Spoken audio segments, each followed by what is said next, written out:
ফিরে দেখা 2020 রাজ্য সরকারের বিস্তার নির্দেশে বক্তব্য।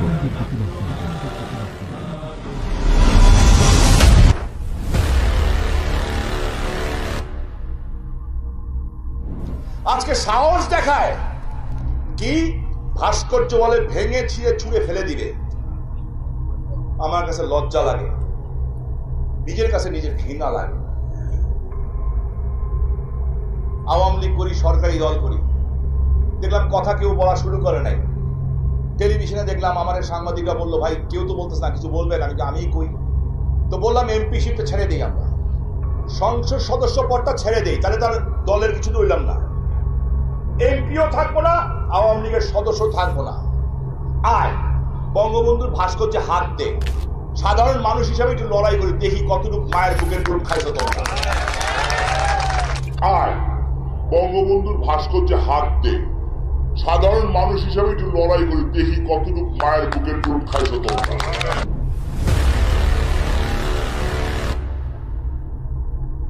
বলে রাখতে চাই, আমি আগেও বলেছি, রাষ্ট্র মহাপরাক্রমশালী।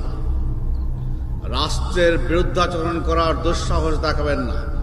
কিন্তু অনেকে দেখি রাজনৈতিক স্পেসে জায়গা নিতে চান, দেশটাকে উদ্দেশ্য প্রণোদিতভাবে মৌলবাদী চরিত্র দিতে চান। কেন? আপনারা এই যে এক শ্রেণীর যারা এই কাজটি করছেন, কোন উদ্দেশ্যে করছেন? আমার দেশ তো মৌলবাদী দেশ না।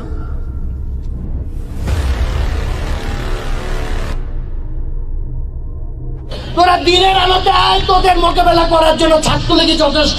তোদেরকে প্রশাসনের কোনো লোক কিছু বলবে না, আমরা মাঠে নামবো। এই হিসাব দল, হিসাব বাচ্চারা, হিসাব তোরা সামনে এসে কথা বল। কাপুরের সব দল, কুলাঙ্গারের দল, তোরা জাতির পিতার ভাস্কর্য ভাঙস রাতের 2টা বাজে। দিনের বেলায় দেখি তোদের কত ইমানি শক্তি। দিনের বেলায় বাংলাদেশ ছাত্রলীগ কিন্তু তোদেরকে এবার দেখিস, তোদের আর এক চুলো ছাড় দেওয়া হবে না। তোদের যেখানেই পাওয়া যাবে সেখানেই তোদের লাঠি গোটা গণধোলাই দেওয়া হবে।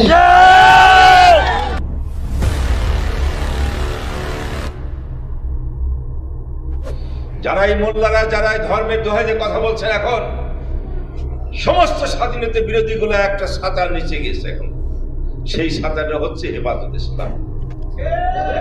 তার নিচে সব চলে গেছে উগ্র মৌলবাদী ছোট ছোট দল, স্বাধীনতা বিরোধীগুলো এক হয়ে ছাতার নিচে গিয়ে এখন হেফাজত ইসলাম নাম দিয়েছে। আপনার ধর্মের দোহাই যদি এই ভাস্কর্য ভাঙা বা যদি সংবিধানের উপর আঘাত আনা যদি কোনো কাজ করতে চান, বাংলার জনগণ এটা বরদাস্ত করবে না। আমরা যারা মুক্তিযুদ্ধ করে এই স্বাধীন দেশ করেছি, আমরা আমাদের স্বাধীনতার চেতনা যা ধারণ করে, তারা এটাকে মেনে নেবে না। যে কোনো অপশক্তিকে আমরা রুখে দিয়ে আমরা এগিয়ে নেব।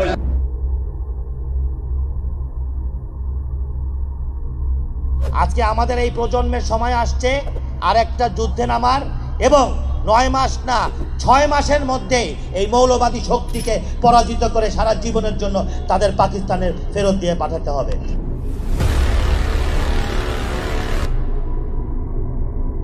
আজকে তারা বঙ্গবন্ধুর বিরুদ্ধে কথা বলছে, কালকে তো গোটা বাংলাদেশের বিরুদ্ধে কথা বলবো। বলে এটাকে ইসলামী হুকুমত করতে হবে, শরিয়া আইন চালু করতে হবে, ব্লাসফেমি আইন চালু করতে হবে। সরকারের উচিত এখন মৌলবাদীর বিরুদ্ধে, সাম্প্রদায়িকতার বিরুদ্ধে একটা কঠোর অবস্থানে যাওয়া।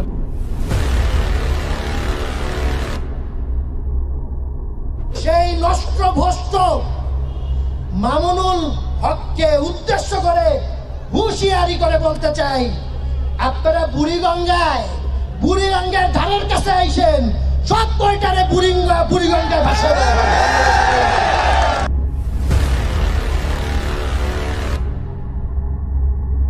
বঙ্গবন্ধুর ভাস্কর্য প্রতিষ্ঠা হবে, কোনো অপশক্তি নেই এটাকে ঠেকানোর।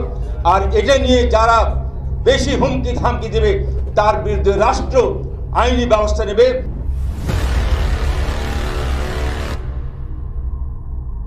কথায় কথায় তারা ইসলামের কথা কয়, মুসলমানের একটা আকাম করবে, তারপরে হাদিস আর কোরআন নিয়ে আসবে। হাদিস আর কোরআন কি তুমি একা পড়ছো? আর জাতির পিতা বঙ্গবন্ধুর যদি ঐশ্বরিক ক্ষমতা না থাকতো, তাহলে জাতিকে স্বাধীনতা দিতে পারে না।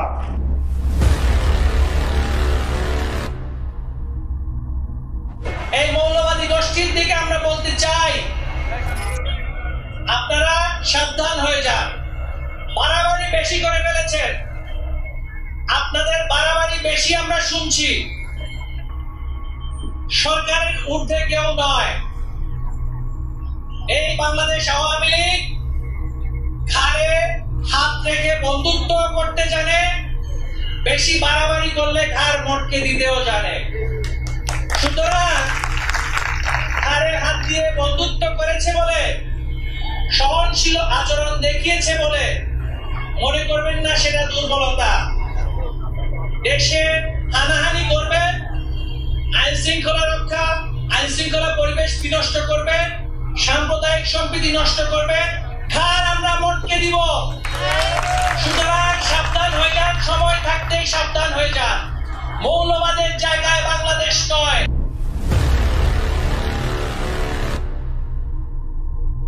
তাদেরকে যেখানে পাবো সেখানে আমরা প্রতিরোধ করব, তাদের বিরুদ্ধে প্রতিরোধ করে তুলে এই ভাস্কর্য নির্মাণ করে আমরা ছাড়বো। এমন কোন শক্তি বাংলার মাটিতে জন্মগ্রহণ করে নাই। আমাদের রক্ত থাকতে বঙ্গবন্ধুর ভাস্কর্য এখানে হবে হবে হবে।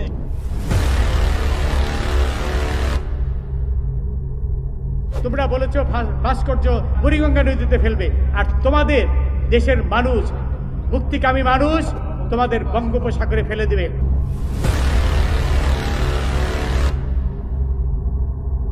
এই তালেবানি মোল্লাতন্ত্রের হাতে আমাদের দেশ আমরা ছাড়তে পারি না।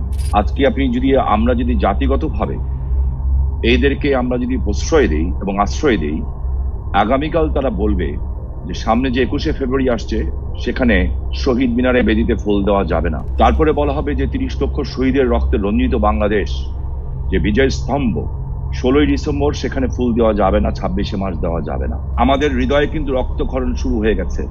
যে কোনো সময় বলে ফেলতে পারি যে আমরা কিন্তু মাননীয় প্রধানমন্ত্রীর কথা শুনবো না। আর যদি বলে ফেলি এই কথা, দেশের জনগণ কিন্তু ঘরে ঘরে আপনাদেরকে খোঁজা শুরু করবে।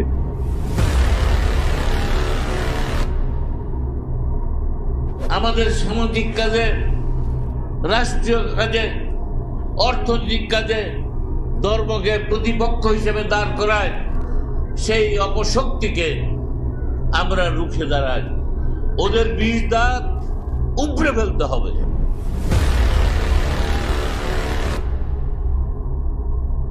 আজকে সারা বাংলাদেশে যুবলীগের সাথে লইরা দেখেন, আসেন দেখেন খেলা হবে, আসেন। এই বঙ্গবন্ধুর এই যুবকরা, যুবলীগ, শেখ ফজলে শাহ পরশের যুবলীগের সাথে মোকাবেলা করার 1 মিনিট ক্ষমতা আপনার নাই।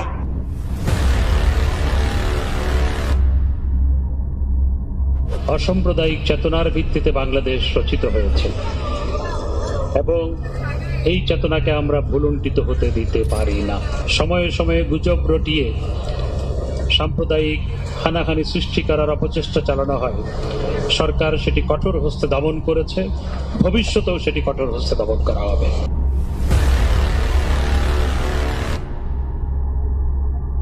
আমাদের যেহেতু একেবারে ইউনিয়ন থেকে রাজধানী পর্যন্ত অফিস আদালত আছে, আমরা এদেরকে চিনে রাখি। বাংলাদেশ রাষ্ট্রের সরকারের কোনো সেবা পাওয়ার তাদের কোনো অধিকার নাই। যদি এই ধরনের কেউকে আমি আইডেন্টিফাই করতে পারি, তাহলে তাকে আমি কোনো সেবা দিব না। তাকে আগে স্বীকার করতে হবে বঙ্গবন্ধু জাতির পিতা, বঙ্গবন্ধুর নেতৃত্বে বাংলাদেশ স্বাধীন হয়েছে এবং বঙ্গবন্ধুর প্রতি অবিচল শ্রদ্ধা তাদেরকে রাখতে হবে। বাংলাদেশের সমস্ত স্কুল এবং কলেজের সরকারি এবং বেসরকারি শিক্ষকদের পক্ষ থেকে বলছি, আমরা এই আঘাত সহ্য করব না। আমরা will fight in the education sector culturally through our teaching learning process. জাতির পিতা বঙ্গবন্ধু শেখ মুজিবুর রহমান এরকম একটি শক্তি, তাকে ধর্মের সাথে মিলিয়ে ফেলা, আর কোথাও না পেরে এই জায়গায় ঢোকানোর চেষ্টা করে, সেখান থেকে প্রতিহত করা আমার দায়িত্ব। জাতির পিতার সম্মানের ন্যূনতম যিনি ক্ষুণ্ণ করবেন, তিনি ব্যক্তি হতে পারেন, তিনি কোনো গোষ্ঠী হতে পারেন, যে কোনো মিশ্রেণ, তাকে ছাড় দেওয়া হবে না। ইন্নাল হামদুলিল্লাহ ওয়া সালাতু ওয়া সালামু আলা রাসূলিল্লাহ, আম্মা বাদ। ভারতের মদতপুষ্ট হিন্দুত্ববাদী আওয়ামী সরকার ধীরে ধীরে এগিয়ে যাচ্ছে তার অভিষ্ট লক্ষ্যের দিকে। এদেশকে তারা বৃহত্তর রামরাজত্বের অংশ বানাতে চায়। ভারতের মুসলিমদের মতো এরা এদেশের মুসলিমদেরকেও হাতের মুঠোয় নিয়ে আসতে চায়। এই লক্ষ্যেই হিন্দুত্ববাদী ভারত পরিকল্পিতভাবে আওয়ামী লীগকে ক্ষমতায় টিকিয়ে রেখেছে। তাদের মাধ্যমে এদেশে বাস্তবায়ন করেছে হিন্দুত্ববাদী এজেন্ডা। প্রশাসনে হিন্দুয়ানীকরণ চলছে অপ্রতিরোধ্যভাবে। হিন্দু জঙ্গি সংগঠন ইসকন দেশের সর্বত্র বিস্তার করেছে হিন্দুত্ববাদের নখর থাবা। ভারতের গোয়েন্দা সংস্থা র পুরো দেশে ছড়িয়ে দিচ্ছে ষড়যন্ত্রের কুটিল চাল। এদেশের মুসলিমদের মন মগজ থেকে তাওহীদের আকীদা মুছে দিতে তারা মুজিববাদের শিরক প্রতিষ্ঠার জন্য সর্বাত্মক চেষ্টা চালিয়ে যাচ্ছে।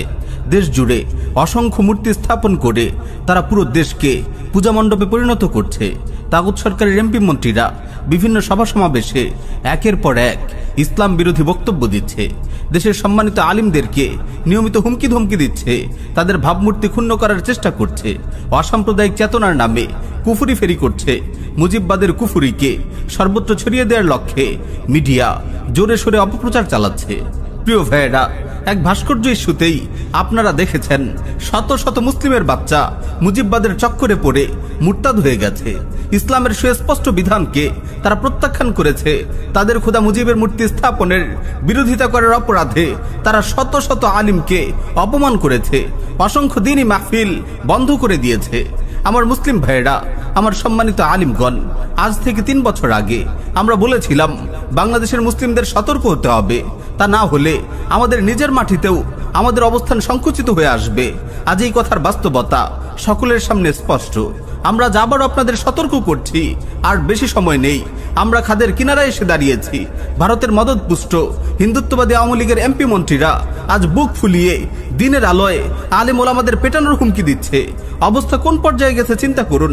সামনে অবস্থা আরো খারাপ হবে।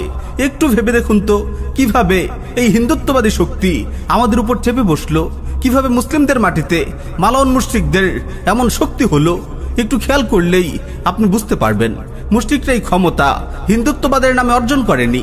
হিন্দুত্ববাদের স্লোগান দিয়ে রাম হনুমানের কথা বলে বলে আজ এরা এত শক্তিশালী হয়নি, বরং তারা এই শক্তি অর্জন করেছে মুজিববাদের নামে, সেকুলারিজম আর গণতন্ত্রের নামে। গণতন্ত্র আর ধর্মনিরপেক্ষতার নামে তিলে তিলে বাংলাদেশের মুসলিমদের থেকে সব ক্ষমতা কেড়ে নেওয়া হয়েছে। ধাপে ধাপে আমাদের দুর্বল করা হয়েছে, আমাদের বন্দী করে ফেলা হয়েছে, আমাদের হাত পা বেঁধে ফেলা হয়েছে। বাঙালি সংস্কৃতির নামে ইসলাম ও মুসলিম পরিচয়কে তুচ্ছ করা হয়েছে। স্কুলের পাঠ্যসূচি থেকেও এখন ইসলামকে বাদ দেওয়া হচ্ছে। আর এভাবেই সম্মানিত আলেম ওলামাদের কাঠমোল্লা বলা হচ্ছে, তাদের চরিত্রের উপর জঘন্য অপবাদ দেওয়া হচ্ছে। প্রিয় উম্মাহ, এই গণতন্ত্র, এই ধর্মনিরপেক্ষতা, এই কুফরি সংবিধানকে প্রত্যাখ্যান করুন। এই কুফর ও শিরকের পক্ষে সাফাই গাওয়া বন্ধ করুন। এই মুনাফিক ও মুশরিকদের পক্ষে তাওয়িল করা বন্ধ করুন। সত্যকে সুস্পষ্ট ভাষায় জনগণের সামনে তুলে ধরুন। মা জাআলাল্লাহু লিরাজুলিন মিন কলবাইনি ফি জাওফি। আল্লাহ তাআলা কোন মানুষের বুকে দুটি অন্তর সৃষ্টি করেননি। মানুষ দুই রবের আনুগত্য করতে পারে না। মুসলিম একই সাথে কোরআনের অনুসরণ আর কুফরি সংবিধানের অনুসরণ করতে পারে না। মুসলিম একই সাথে শরিয়ার শাসন আর ধর্মনিরপেক্ষতা চাইতে পারে না। মুসলিম একই সাথে মিল্লাতে ইব্রাহিম ও তাগুত শেখ মুজিবের অনুসারী হতে পারে না। এটা আজ মুজিববাদী মুরতাদ এবং হিন্দুত্ববাদের দালালরাও স্পষ্ট করে বলে দিচ্ছে। তারপরও কি আমাদের ঘুম ভাঙবে না? আসুন আল্লাহর রজ্জুকে শক্তভাবে আঁকড়ে ধরি। আব্রাহাম লিঙ্কনের কুফরি গণতন্ত্রকে ছুঁড়ে ফেলে নববী মানহাজকে আঁকড়ে ধরি। দাওয়া ইহদাদ ও জিহাদের পথ ধরি। এই পথে আমাদের মুক্তি, এই পথে আমাদের বিজয়। প্রিয় ভাইয়েরা, সময় এসেছে সংঘবদ্ধ হওয়ার, মুজিববাদের মতো কুফরি মতবাদের বিরুদ্ধে আওয়াজ তোলার। আসুন আগামী প্রজন্মকে মুজিববাদের কুফরি থেকে বাঁচাতে এবং এদেশকে হিন্দুত্ববাদী আগ্রাসন থেকে মুক্ত করতে আমরা ইলমি ও ইমানি ইদাদ শুরু করি। সম্ভব হলে আজকারি ইদাদও আরম্ভ করে দেই।